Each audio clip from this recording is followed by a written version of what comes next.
For $150 less, can the Galaxy Tab S10 FE Plus beat the 13-inch iPad Air with that blazing fast M3 chip? The FE Plus starts at $649. The iPad Air starts at $799. And spoiler alert, one might give you way more bang for your buck. And by the way, if you're in the US like me, we still can't get the 5G version of the FE Plus. So what's up with that, Samsung? And let me know if it is or isn't available where you live. So let's talk screens, because if we're being honest, that's what we stare at most of the time. Now, we're getting a 13.1-inch display with the FE Plus. We're getting a 13-inch screen on the iPad Air. Both are LCD displays, but then we start seeing some meaningful differences. We're getting 60 Hz on the iPad versus 90 on the FE Plus. So the Samsung is going to have smoother animations and scrolling. And in theory, you should be able to play more demanding games at 90 FPS and get a more responsive gaming experience. But that wasn't exactly what happened, and I'll get to that in just a moment. Now, here's something that you'll notice every time you binge Netflix. The FE Plus has a 16:10 aspect ratio, whereas the iPad has a boxier 4:3. So movies are gonna be bigger and better on the FE Plus, but if you're a note taker or a document marker upper, the iPad Air is more like a notebook in portrait mode, and I actually prefer it for that purpose. Now, the iPad also wins for outdoor visibility. It's less reflective and has a higher resolution. So if you're working at a cafe or a poolside like some tech boss, it definitely gets the edge. Bottom line, both displays look good, so choose the screen shape that fits your life. Now, size-wise, they're both big boys. No huge difference in thickness, but the iPad is lighter, which you may notice if you're holding it for a while. Design, they both have that clean, flat edge aesthetic, and the bezels are pretty close in size, but props to Samsung for that IP68 rating for both the tablet and the S Pen. That means water and dust resistance, which personally I appreciate when I'm on the go or when Mac knocks my drink over. And she's over there like, what, me? Never. Now, if you're looking for the same feature set but in a different size, Apple offers a smaller and more portable option with the 11-inch iPad Air, and Samsung offers a 10.9-inch Tab S10 FE. Now, the iPad Air has two speakers, one on each side. If you're holding the iPad in landscape mode, one is on the top left and the other one's on the bottom right. The Tab S10 FE Plus also has two speakers, and both are on the top in landscape mode, which I prefer because I'm not blocking them with my hands when I'm gaming or watching content. The Tab S10 FE Plus might be a bit louder and it sounds brighter in the highs and the mids. The iPad Air has a little more bass, so here's a quick sample.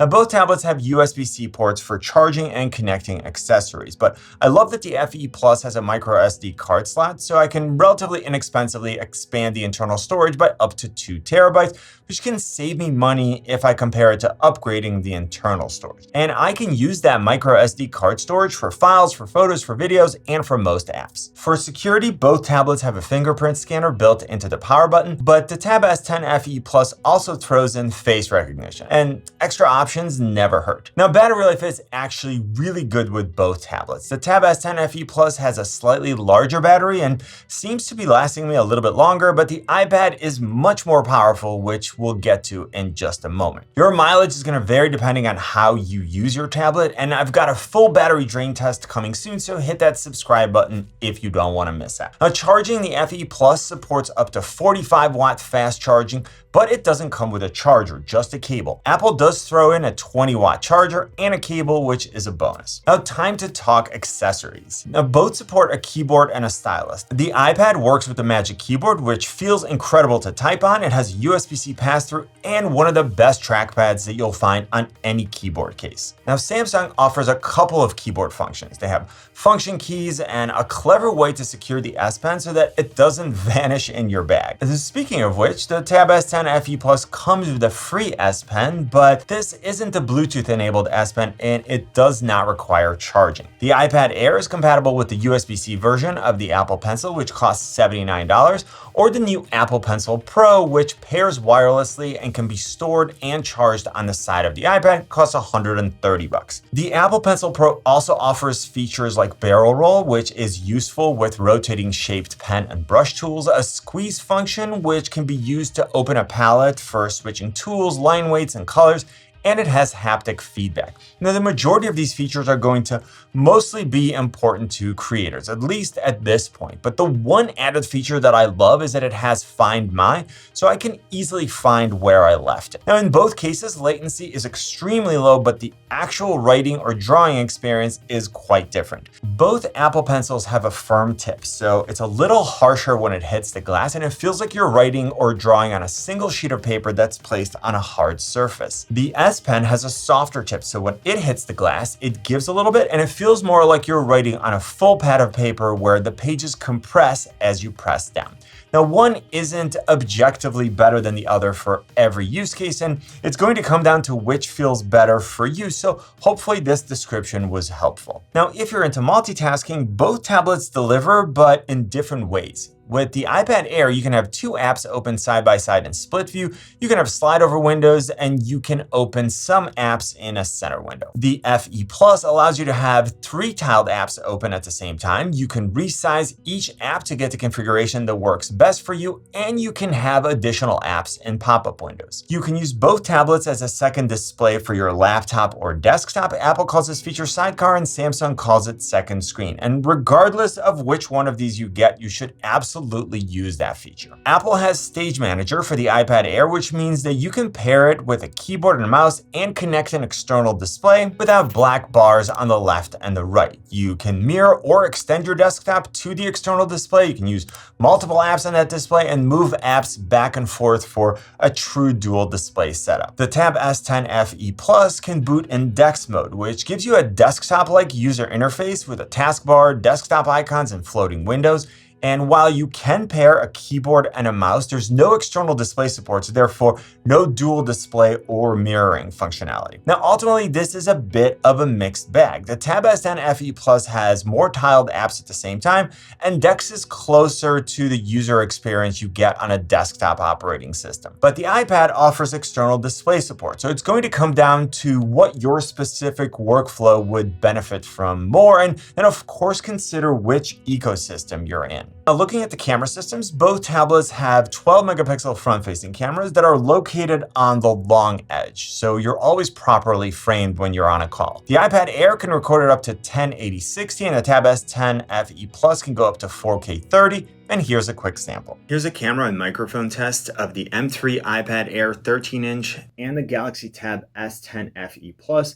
This should give you a pretty good idea of the type of image quality that you're going to get and the type of audio quality that you should expect from each tablet. Now, moving on to the rear-facing camera modules, the Tab S10 FE Plus has a 13 megapixel camera versus 12 megapixel on the iPad Air. Now, I pretty much never use that camera on my tablets because I have a better one on my phone, so the selfie camera is more of a priority for me. As far as configuration options, the iPad Air comes with the M3 chip, and every model between 120 gigabytes and 1 terabyte comes with 8 gigs of RAM. The Tab S10 FE Plus comes with the Exynos 1580, and the 128 gigabyte version comes with 8 gigs of RAM. The 256 comes with 12. Now let's quickly look at benchmarks for those of you who are interested, where we're going to see the iPad Air absolutely crush the FE Plus for single core performance and for multi-core performance. And we're going to see more of the same when we look at the GPU performance because of how powerful the M3 chip is. Now, for basic things, this additional processing power is not super meaningful, but even for everyday use, the iPad feels more snappy and responsive. If you're working with more demanding apps, or if you're doing photo or video editing, or definitely if you're gaming, which we'll get to next,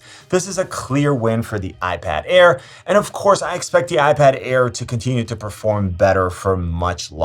Now, gaming really depends on what types of games you play. If you're just playing basic games, you'll be able to do fine with both tablets. And while you can play PUBG, COD Mobile, and Genshin Impact on both tablets, the iPad is easily the better tablet. For example, because of the lower CPU and GPU capabilities, you're much more limited in terms of graphics and FPS settings on the FE Plus. And while the display is a 90 Hz display, I wasn't able to get 90 FPS to work in PUBG. The iPad might have a 60 Hz display, but the graphics settings are higher, gameplay is smoother, and just everything feels more responsive. Now, Genshin Impact was much more of the same. The iPad again could use higher settings and offered a better gaming experience. Now, both tablets are about the same size, so they were essentially identical in terms of how comfortable they were to hold for gaming. But if you plan on playing more demanding games, I would definitely choose the iPad. Now, when I want to play cloud-based games, I pair my Xbox controller with both tablets, and then I can just play any game that's available with the Xbox Game Pass app. And in that context, I'm primarily using the tablet as a display, so it's pretty much a tie. Now, if we look at the apps and long-term support, there are a lot of apps in the Galaxy Store, the Google Play Store, and the Apple Store. So the average user is easily going to find anything that they want. Some creative-specific apps like Affinity Photo and Procreate are only available for the iPad, so if you absolutely need those apps, go ahead and get the iPad. Obviously, Final Cut Pro is only available for the iPad, but LumaFusion is now available for Android, so you've got great options. Notability is only available for the iPad, but GoodNotes has an Android version, and Samsung Notes is actually an outstanding option, and it comes included with the FE Plus. Now, overall, I definitely give the edge to the iPad because almost every app, not every app, but almost every app is optimized for a tablet.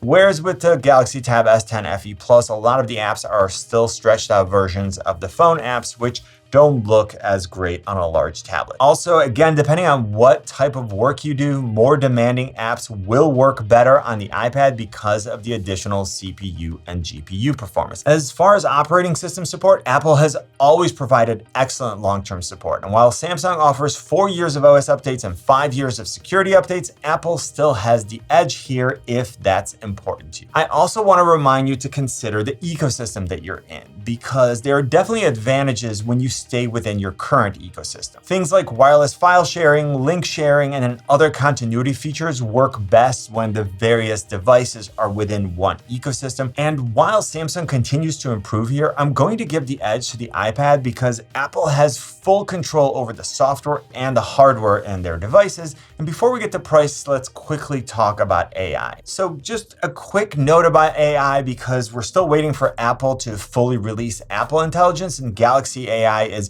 fully available on the FE Plus, so this round is just going to go to Samsung. Now, I'm going to use the prices off the Apple and Samsung stores because those prices are standardized, but you can usually find better prices using the links in the description. Now, as far as options, both base models come with 128 gigabytes of storage. The Tab S10 FE Plus starts at $649 and the iPad Air at $799. You can double the storage on both devices for an additional $100, but the iPad Air goes up to 1 terabyte. And remember that the Tab S10 FE Plus has a micro SD card slot and that it includes the price of the S Pen. Now, at least in the US, only the iPad Air is offered with a 5G model if you need that additional connectivity. Again, let me know if it is available to 5G where you live, and ultimately, which one would you pick? Now you should check out this comparison. You know what I always say, buy it nice or buy it twice. Good luck and see you soon.